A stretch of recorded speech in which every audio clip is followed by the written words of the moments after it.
ஹரஹர நம பார்வதி பதஜே ஹரஹர மகாதேவ. தென்னாருடைய சிவனே போற்றி, எந்நாட்டவர்க்கும் இறைவா போற்றி. தேவானாம் ச ரிஷீனாம் ச குரும் காஞ்சன சந்நிபம் புத்திபூதம் திரிலோகேஷம் தம் நமாமி ப்ரஹஸ்பதிம். சுராச்சாரியாஜ வித்மகே சுரஸ்ரேஷ்டாஜ தீமஹி தன்னோ குரு பிரச்சோதயாத்.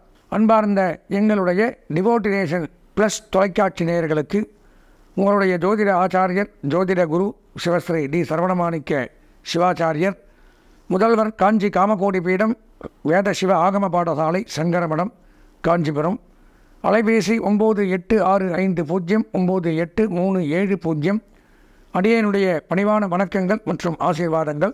நாம் தற்சமயம் நமது டிவோட்டினேஷன் ப்ளஸ் தொலைக்காட்சியின் வாயிலாக காண இருக்கக்கூடிய இந்த பதிவு அப்படின்னு பார்த்தோம்னா, குரு பகவானுடைய வக்ரகதி பலாபலன்கள், வக்ர பயிற்சின்னு சொல்லலாம்.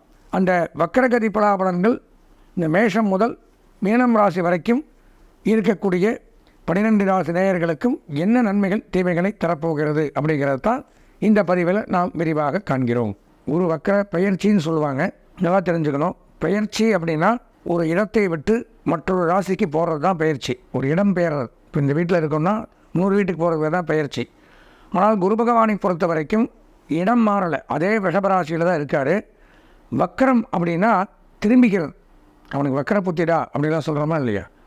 அதாவது ஆப்போசிட், நேரான புத்தி இருக்கிறவன் நேர்மையாக இருப்பான். அவனுக்கு வக்கர புத்திங்கும்போது அவனுக்கு திரும்பின புத்தி, அதாவது தாறுமாறாக இருக்கிறது, திரும்பி இருக்கிறது. அப்போது அதே வீட்டிலேயே குரு பகவான் உங்களை பார்க்காமல் திரும்பி உட்காந்துக்கிறது பேர் வக்கரம்னு பேர். அது பயிற்சின்னு சொல்ல முடியாது. நிறையா சேனல்களில் நிறையா டிவியில் பார்த்தீங்கன்னா அதை பயிற்சின்னு சொல்லுவாங்க. நிறைய பேர் வக்ரம் அப்படின்னு சொல்லுவாங்க. வக்ரம்ங்கிறது வேறு, வக்ரம் தான் கரெக்டான வார்த்தை. இப்போ குரு வக்ரம் அப்படிங்கிறத பற்றி தான் நம்ம பார்க்குறோம். அதற்கு முன்னாடி நம்ம தெரிஞ்சுக்க வேண்டியது அப்படின்னு பார்த்தோம்னா, குரு பகவானை பற்றி தெரிஞ்சுக்கணும். நம்ம குருன்னா யார்? இப்போ நவகிரகங்கள் அப்படிங்கிறது எல்லாத்துக்குமே தெரியும். 9 கிரகங்கள். அவங்க இல்லாமல் இந்த உலகங்கள் இயங்காது. 12 ராசிகள், 9 கிரகங்கள். நமக்கெல்லாம் எப்படி சொந்த வீடு இருக்கோ அந்த மாதிரி கிரகங்களுக்கு வீடு அப்படின்னு சொல்லக்கூடியதான் இந்த 12 ராசிகளும். சிம்ம ராசி சூரிய பகவானுக்கு வீடு, கடகராசி சந்திர பகவானுக்கு வீடு, மேஷம் ரிச்சிகம் செவ்வாய் பகவானுக்கு வீடு, மிதுனம் கன்னி புத பகவானுக்கு வீடு, தனுசு மீனம் இது 2 குரு பகவானுக்கு வீடு, குருவோட வீட்டில் பிறந்தவர்கள். ரிஷபம் துலாம் சுக்கிர பகவானுடைய வீடு, மகரம் கும்பம் சனி பகவானுடைய வீடு. அப்போது 9 கிரகங்கள், 12 ராசிகள்.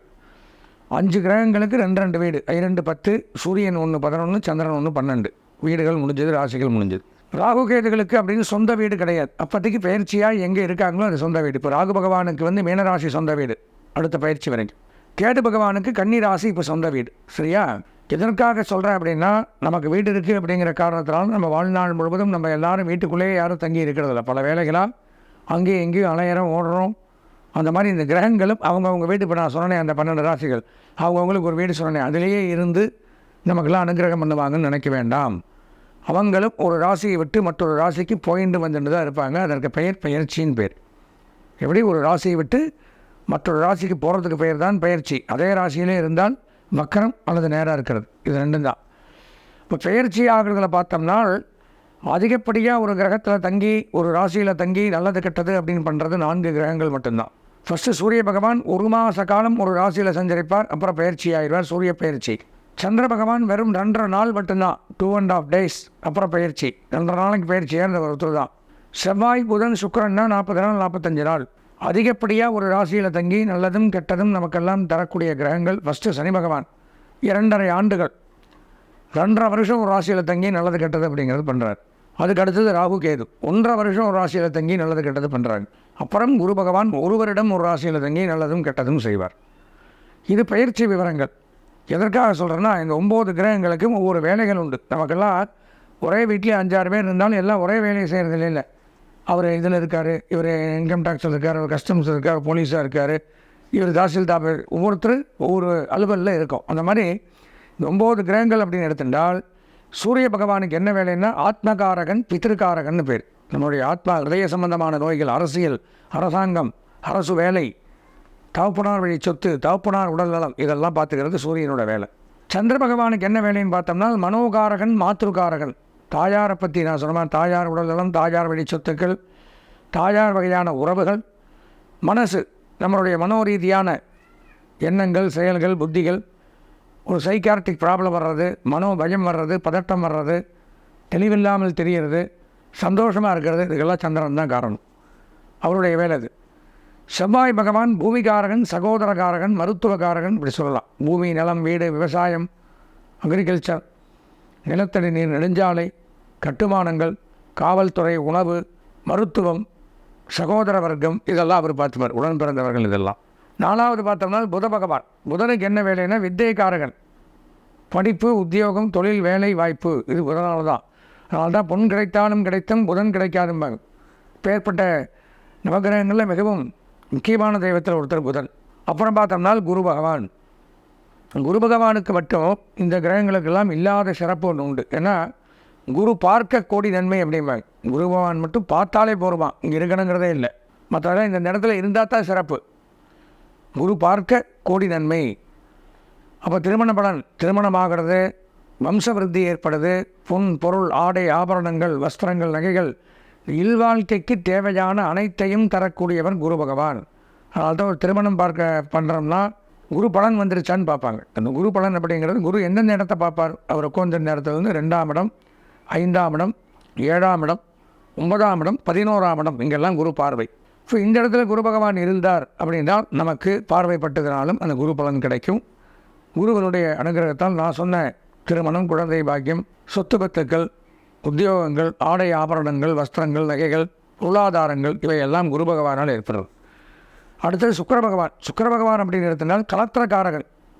திருமண வாழ்க்கை, கணவன் மனைவி உறவு, சந்தோஷங்கள், தாம்பத்தியம், பொருளாதாரங்கள், வங்கி, நிதி நிறுவனம், ஃபினான்ஸ், இதெல்லாம் சுக்கிரனுடைய வேலை. ஆபரணங்கள் இதெல்லாம். அப்புறம் சனி பகவான். சனி பகவானுக்கு என்ன வேலைன்னா ஒரே வேலை தான், ஆயுளை எடுக்கிறது. ஆயுள்காரகன். அதனால தான் சனிக்கெல்லாம் பயந்துக்கிறது. 2.5 வருஷம் இருக்கிறதே அதிகம். அவர் தான் 7.5 சனி, அஷ்டமச்சனி, அர்த்தாஷ்டமச்சனி, இப்படி விரயச்சனி, கண்டகச்சனி, காரகச்சனி, மாரகச்சனி, ஜென்மச்சனி, வாக்குச்சனி, வாகனச்சனி, பாதச்சனி, நிறைய இருக்குது. அப்போது சனி இந்தந்த இடத்துல இருக்கும் பொழுது இந்த மாதிரி பிரச்சனைகளை கொடுக்குறார். சனி ஆயுளை கொடுக்கக்கூடியவர். ஆயுளுக்கு காரணம் அவர் தான், உடல் நலத்திற்கு. அப்போ அவர் வந்து அதனுடைய வேலையை பார்க்குறார். ராகு யோகக்காரகன். யோகத்தை, திடீர் யோகத்தை கொடுப்பவன் ராகு. கேது மோட்சக்காரகன். இறை வழிபாடு, ஆன்மீகம், தியானம், தவம், யோகம், ஜபம், இந்த மாதிரி மோட்சத்தை கொடுக்குறது கேது. எதுக்காக சொல்கிறேன்னா ஒவ்வொரு கிரகங்களுக்கும் ஒவ்வொரு வேலைகள் உண்டு. அதில் மிகவும் முக்கியமான தெய்வம் அப்படிங்கிறது, எளிமையான தெய்வம் குரு பகவான். குரு அப்படிங்கிற வார்த்தைக்கு என்ன பொருள் அப்படின்னு பார்த்தீங்கன்னா இருளை போக்குபவன் அர்த்தம். நமக்கு இருக்கக்கூடிய அறியாமை அப்படிங்கிற இருளை போக்குவன் தான் குரு. அதனால தான் வாத்தியார, டீச்சர் எல்லாம் குருன்னு சொல்கிறோம். நமக்கு தெரியாத சொல்லிக் கொடுத்து நமக்கு அறியாமை அப்படிங்கிற இருளை போக்கி ஞானத்தை உபதேசிக்கிறார். அதுதான் குரு. இப்போ நவகிரகங்களில் இருக்கக்கூடிய குருவுக்கு என்ன வேலைன்னா நான் சொன்ன மாதிரி அனைத்து விதமான காரியங்களுக்கும் அவர் பார்வை இருந்தால் தான் அது படும், அந்த காரியம் நடக்கும். குரு பார்வை இருக்கா பாருங்கள், அப்போ அந்த சூப்பராக நடக்கும் அப்படின்னு சொல்லுவாங்க. எதுக்காக இருந்தாலுமே குரு அஷ்டமனமோ, குரு மூடமோ, குரு மறைவோ ஏற்பட்டிருந்தால் எந்த ஒரு நல்ல காரியமே நம்ம பண்ணுறதில்ல. குறிப்பாக ஒரு கும்பாபிஷேகம் பண்ணுறோம் அப்படின்னு வச்சுக்கோங்க, ஒரு கிரகப்பிரவேசம் பண்ணுறோம், வீட்டில் திருமணம் வைக்கிறோம் அப்படின்னா அன்றைய தினத்தினுடைய கட்டத்தை பார்ப்பாங்க. நம்ம ஜாதகம் அப்படிங்கிறதுலாம் 2வது. அன்றைய தினத்தினுடைய கட்டத்தில் குரு பகவான் 7-8 குரு மறைஞ்சிருக்காரா, 12 குரு மறைஞ்சிருக்காரா, குரு பார்வை இருக்கா நம்ம வைக்கிற லக்னத்திற்கு, இப்படியெல்லாம் குருவை வைத்துத்தான் அனைத்து காரியங்களுமே தீர்மானிக்கப்படுகிறது. குருவில்லா வித்தை பால். குருவில்லைன்னா அந்த கல்வி பால். குருவில்லாத ஒரு சுப நிகழ்ச்சி அப்படிங்கிறது பாலாக போயிடும். இப்போ அதனால தான் 9 குரு. குருவை பற்றி ஏன்னா நவகிரகத்தில் குரு மட்டும்தான் எல்லாருடைய நட்பு, எல்லா நட்பு கிரகமாக வச்சுருப்பார். மிகவும் சக்தி வாய்ந்த கிரகம், நன்மைகளை மட்டுமே செய்யக்கூடிய கிரகம் குரு. அப்பேற்பட்ட அந்த குரு பகவானை பற்றி சொல்லிடுமோனா நிறையா சொல்லலாம். அவருக்கு பிடித்த வண்ணம் மஞ்சள் கலர். அவருடைய திசை வடக்கு. அதனால தான் வடக்கு வாசல் வீடு வச்சு கட்டுறது குபேரனுடைய திசை. இப்போது அந்த குரு பகவானுக்கு பிடித்த புஷ்பம் முல்லை மலர், சுண்டல் கடலை, இதெல்லாம் அவரை திருப்தி பண்ணுறதுக்காக நம்ம இந்த பொருட்களை எல்லாம் இந்த குரு தோஷம் உள்ளவர்கள் குருவாரம்னு சொல்லக்கூடிய வியாழக்கிழமை தோறும் ஆலயத்திற்கு சென்று இதெல்லாம் சமர்ப்பித்து நம்ம குரு பகவானை வழிபட்டு வருகிறோம். அப்போது ஒரு இடத்துல வந்து குரு பகவான் அப்படிங்கிற பார்வைப்பட்டால் அந்த இடம் மிகவும் மோசமாக இடமாக இருந்தாலும் அந்த இடம் சுபிட்சம் பெறும் அப்படிங்கிறது மிகச்சிறப்பு. நிறைய சொல்லிகிட்டே போகலாம் குரு பகவானை பற்றி சொன்னால். அப்பேற்பட்ட இந்த குரு வக்ரம் அப்படிங்கிறத நடக்குது. அதாவது ஒரு குருவனுடைய ஒரு ராசியில் தங்கக்கூடிய நேரம், காலம் அப்படின்னு பார்த்தோம்னா 1 ஆண்டு காலம். அந்த 1 ஆண்டு காலத்தில் நேராக நேர்பார்வை, நேர்கொண்ட பார்வையாக இருக்கிறதுங்கிறது வேறு. பட் ஆனால் வக்ர பார்வை, வக்ரகதிங்கும்போது திரும்பி நின்று பார்க்குறார். அப்போ பலாபலன்கள் மாறுபடும், வேறுபடும். அந்த வக்ரம் எப்போ ஆரம்பிக்குது அப்படின்னு பார்த்தீங்கன்னா 10/10/2024 வியாழக்கிழமை என்றைக்கு ஆரம்பிக்குது இந்த வக்கரம் அப்படிங்கிறது. அப்புறம் என்றைக்கு முடியுது அப்படின்னு பார்த்தீங்கன்னா 3/2/2025 அன்றைய தினம் நிறைவு பெறுது வாக்கிய பஞ்சாங்க பிரகாரம். இந்த 3 மாத காலங்களில் 116 தினங்களில் இந்த 12 ராசிகளுக்கும் என்னென்ன நன்மை அப்படிங்கிறத பார்க்குறோம். அன்பார்ந்த புனர்பூசம், பூசம், ஆயில்யம் ஆகிய நட்சத்திரத்தில் பிறந்த கடகராசி நேயர்களுக்கு வக்கர பயிற்சி குரு பகவான் அப்படிங்கிறத தலைப்பில் பார்க்குறோம். குரு பகவான் 10/10/2024 வியாழக்கிழமை அன்னைக்கு வக்கரகதி ஆறார். வக்கரகதினா அதே ராசியிலே திரும்பிக்கிறது வக்கரகதி. இவ்வளோ நாளாக பார்த்தோம்னா கடகராசிக்கு 11ஆம் இடம் லாபஸ்தானத்தில் இருந்தார் குரு பகவான். இப்போ வக்கரகதி அப்படின்னு பார்த்தோம்னா லாபங்களை இரட்டிப்பாக்கக்கூடிய ஒரு அமைப்பு.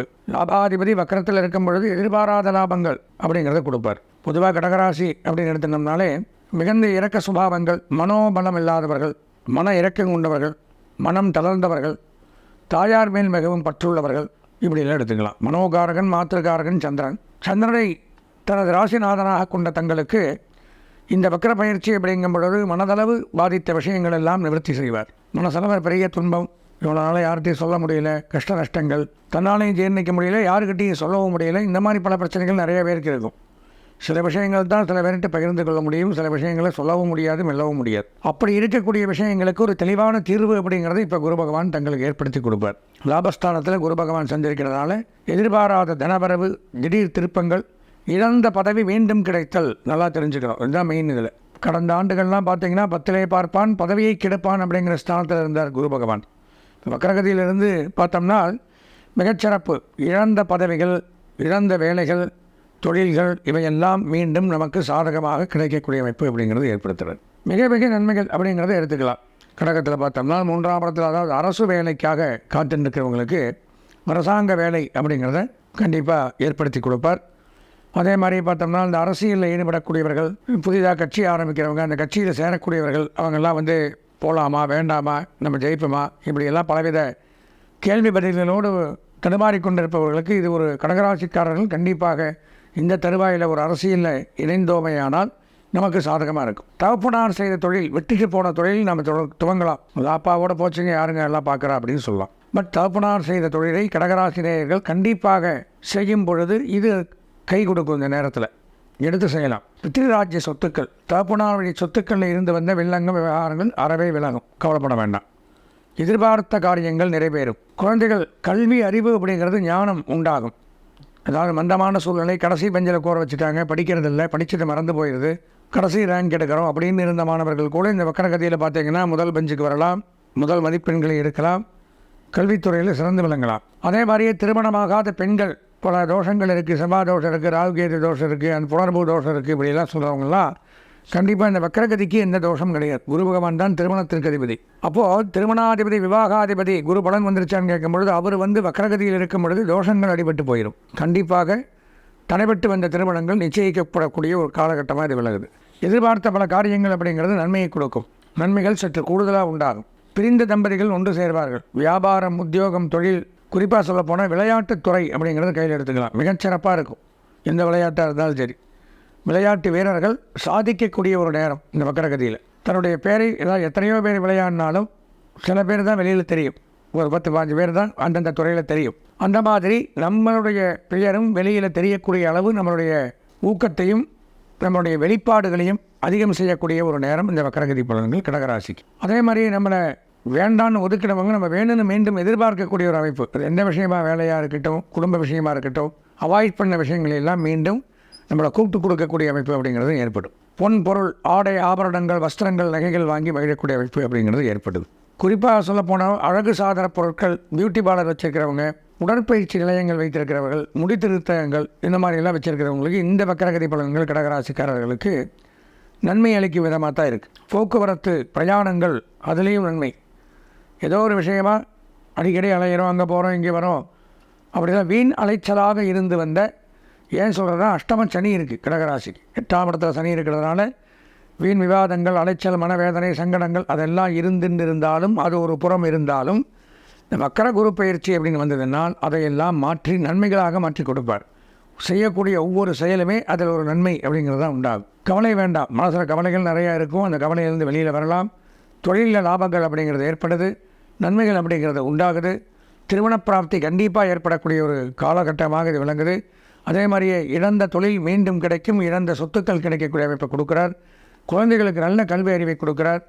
அதே மாதிரி கடன் தொல்லைகள் விலகும், வெளிநாடு போகக்கூடிய அமைப்பும் ஏற்படும் இந்த வக்கர பயிற்சியினால் கடகராசிக்கு. அப்போது அந்த கடகராசி அப்படின்னு எடுத்துட்டோம்னா இவை எல்லாம் பொதுவாக நடக்கும். ஆனால் நமக்கு நடக்குமா அப்படின்னு பார்த்தோம்னா நம்ம சொந்த ஜாதகத்தில் இந்த குரு பகவான் சாதகமாக இருக்கணும், தசாபுத்தி சாதகமாக இருக்கணும். என்ன தசாபுத்தி நடக்குது, குரு பகவான் நம்ம ஜாதக கட்டத்தில் எங்கே இருக்கார், இவர் இந்த பலன்களை கொடுக்கறதுக்கு அனுகூலமாக சாதகமாக இருக்காரா. இப்போ கொடுக்குறவன் கொடுத்தாலும் நம்ம கையில் இப்படி ஓட்டையாக இருந்தால் கீழே விழுது, இப்படி சேர்த்து பிடிச்சா தான் அதை வாங்க முடியும். அப்போ அது இது வாங்கக்கூடிய நேரமாக இல்லை கீழே விட்டுறக்கூடிய நேரமாக அப்படிங்கிறதெல்லாம் நம்ம நம்ம சொந்த ஜாதகத்தை பார்த்தால் மட்டும்தான் முழுதாக பலன்களை தெரிந்து கொள்ள முடியும்.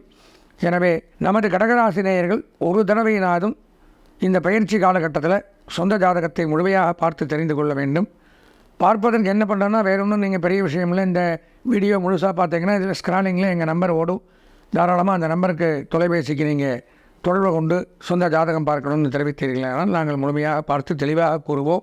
அதனை தெரிந்து கொண்டு என்ன பரிகாரமோ அதை செஞ்சுட்டு இருக்கக்கூடிய நல்ல நேரத்தில் நல்ல பலாபலன்கள் கிடைக்கும் பொழுது அதை நாம் பயன்படுத்தி கொள்ள வேண்டும் என்று கூறி இந்த வக்கரகதி பலன்கள் தங்களுக்கு மிகுந்த அனுகூலங்களையும் சந்தோஷங்களையும் மகிழ்ச்சியும் தர வேண்டும் என்று இறைவனை பிரார்த்தனை செய்து வாழ்த்தி விடைபெறுகிறேன். நன்றி, வணக்கம்.